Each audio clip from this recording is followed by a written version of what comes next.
김찬희의 입시 뉴스. 우리나라 최고의 국립대인 서울대가 2013학년도 대학 신입학 전형 주요 사항을 발표했습니다.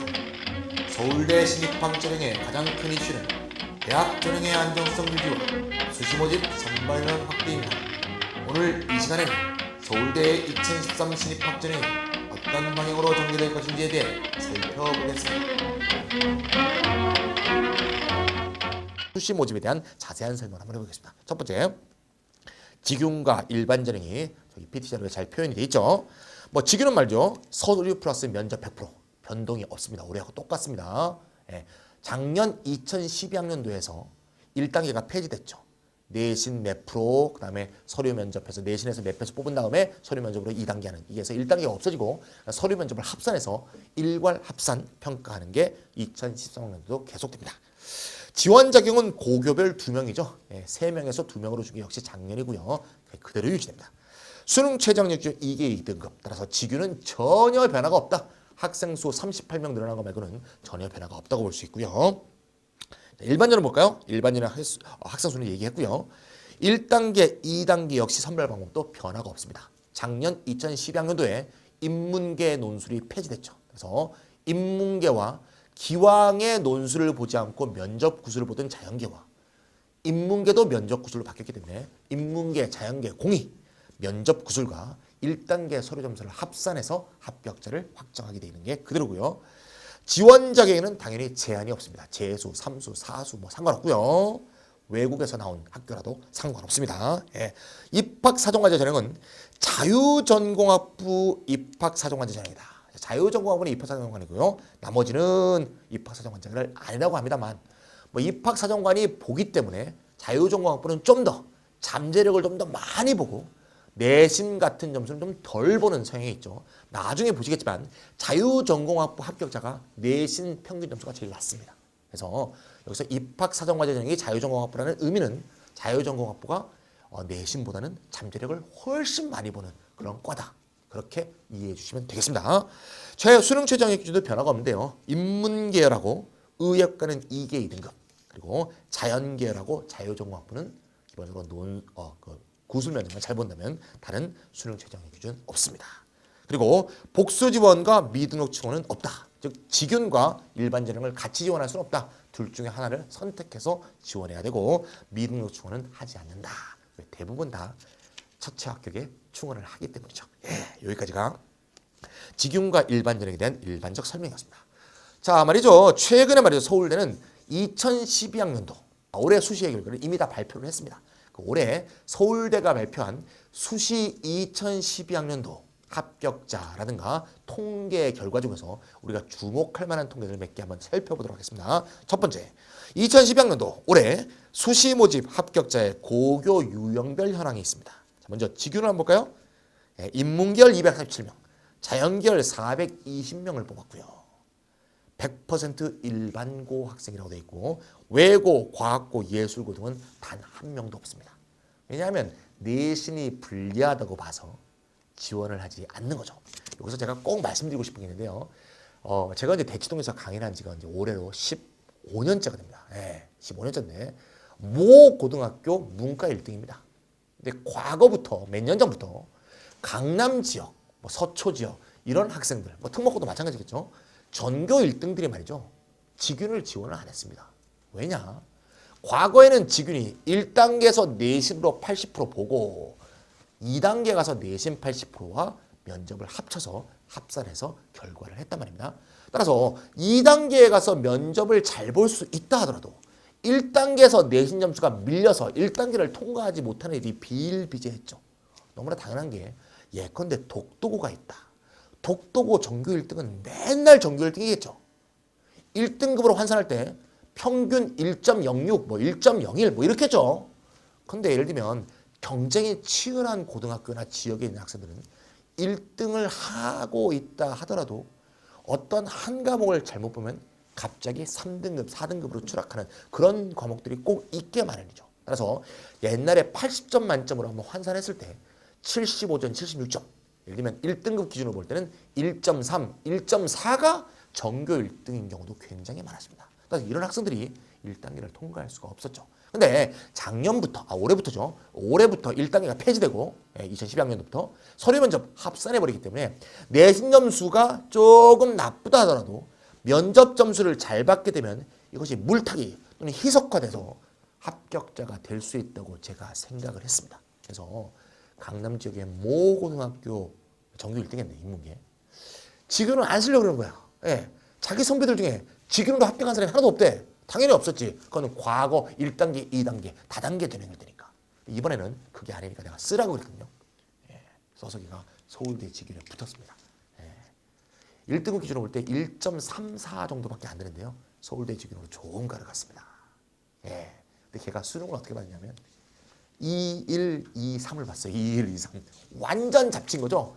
2, 1, 2, 3이면 정시로 볼 때 인서울도 그 만만치 않은 뭐 이런 상황입니다. 예. 인서울 겨우 인서울 걸칠까 뭐 이런 상황이죠. 근데 서울대 직윤으로 하거든요. 따라서 여기 지금 일반고에 해당하지 않는 학생들의 경우에도 내신이 출중하고 면접에서 딸릴 게 없다고 한다면 꼭 일반 전형이 아니고 직윤을 넣더라도 아마 서울대가 합격시킬 것이다. 서울대는 더 이상 직윤에서 절대 내신 점수를 보지 않고 내신을 상대화해서 평가한다는 거. 서울대 직윤은 이름하여 입학사정관제 전형이라는 거. 이거 잊지 않고 지원하는데 참조해 주시면 되겠습니다. 자, 두 번째 이제 특기자 전형. 올해까지 이제 특기자 전형이었죠. 특기자 전형을 보니까 인문계열의 경우 일반고 56.1, 외국어가 33.7, 과학고가 0.3이고요. 자연계열은 일반고가 52.3, 그다음에 외국어가 0.7, 과학고가 46.2, 외국 소재고가 6명. 이런 식으로 분포가 되어 있습니다. 인문계열에서 의외로 외국어가 좀 적죠. 예.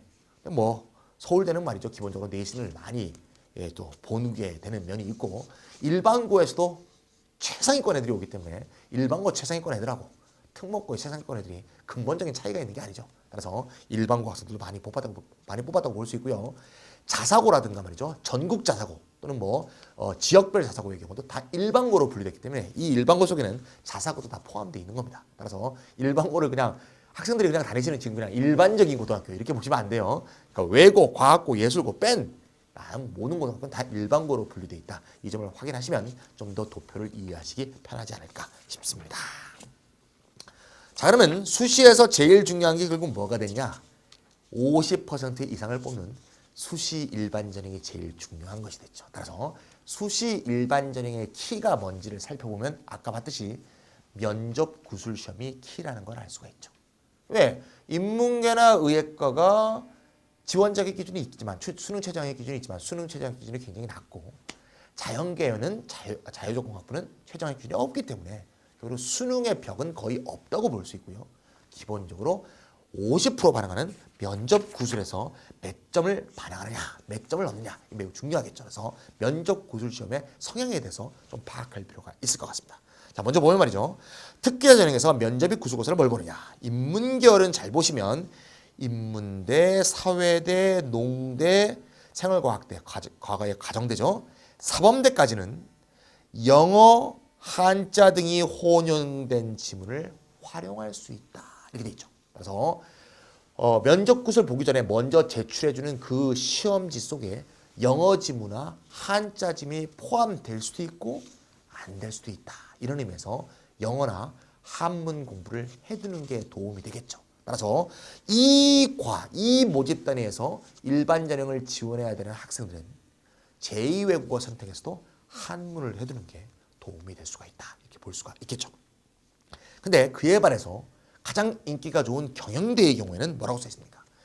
영어 지문과 수학 문항을 활용한다. 딱 이렇게 돼 있죠. 활용할 수 있다가 아니고 활용한답니다. 따라서 경영대는 무조건 영어 지문이 나오는 거고 그것도 전공 적성과 관계되는 경제학, 경영학 관련 지문일 가능성이 매우 높죠. 그리고 수학 문항이 나온다고 돼 있기 때문에 수학 공부도 남보다 더 열심히 해놓고 계시겠지만 그렇게 할 필요가 있겠죠. 따라서 기본적으로 이 경영대학을 지원하는 학생들은 일반적으로 그러고 있겠지만 경제, 경영 정시들을 주로 공부하고 있죠. 그런 공부를 하고 있는 거에 더해서 그걸 한국어로만 공부하지 말고 영어책으로 돼 있는 경제학 책들, 경영학 책들도 최소한 한 권 정도, 개론 정도는 공부해 주셔서 이 영어 지문에 대한 대비도 좀 해주시고요. 수학 공부도 나름 누구보다도 열심히 공부해서 그에 대한 대비를 해주시는 게 전공적성을 테스트하는 면접 구술 시험의 취지에 부합된다. 이렇게 볼 수가 있겠습니다. 자연계열의 경우는 우리가 알다시피 수학, 과학, 본고사라고 알고 있죠. 좀 더 정확히 얘기하면 수학, 과학에 관련된 서술형 시험이다. 긴 서술형 시험이다. 이렇게 볼 수가 있겠죠. 근데 말이죠. 과마다 자세히 좀 들여다보면 수학, 과학 딱 이렇게 본다고 보기 어려운 면이 있습니다. 한번 잘 보세요. 수리통계학부, 의예, 수의에, 공과대, 그 다음에 건축학 전공, 수학교육과는 전부 다 지정 과목이 수학이라고 돼 있죠. 즉 수학을 무조건 해야 되죠. 하지만 물리천문학부의 지정학 과목은 물리, 화학부는 화학, 생명과학부는 생물, 지구환경과학부는 지구과학. 물리교육은 물리, 지구과학 교육은 지구과학을 보고요. 과학교육계열과 간호대학은 지정 과목 자체가 없습니다. 다시 말해서 수학이 조금 자신이 없으면 수학을 안 할 수도 있다는 거죠. 자, 그래서 기본적으로 자연계 학생들이 수리가 공부를 열심히 하고 있겠지만 수리가보다도 과학을 너무 잘해. 그럼 어떻게 합니까? 그 해당 과 모집단에 있어서는 수학을 지정 과목으로 되어 있지 않은 경우에서는 그 지정 과목인 물리, 화학, 생물, 지구과학 하나를 정해주고 선택 과목을 정할 때 수학이 아니고 다른 과학 과목을 지정할 수도 있는 거죠.